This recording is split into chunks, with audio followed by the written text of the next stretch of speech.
This one habit makes people respect you almost immediately.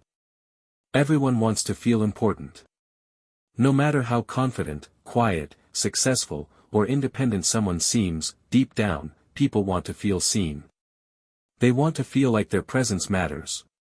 And one of the fastest ways to build connection and respect is by giving people genuine appreciation. The key word is genuine.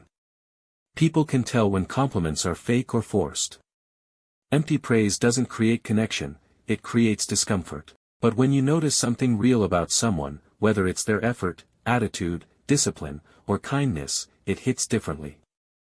Because now they feel understood, not manipulated.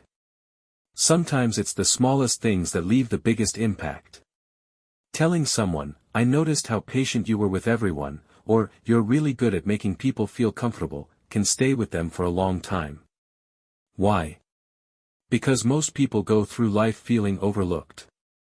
Genuine recognition is rare. And the funny thing is, appreciation doesn't just make people like you more, it makes them respect you more too. Because people are naturally drawn toward those who make them feel valued instead of invisible. Real influence isn't built through dominance or attention-seeking. It's built through understanding people and recognizing their worth. At the end of the day, people may forget your words, your status, or even your achievements. But they rarely forget how you made them feel.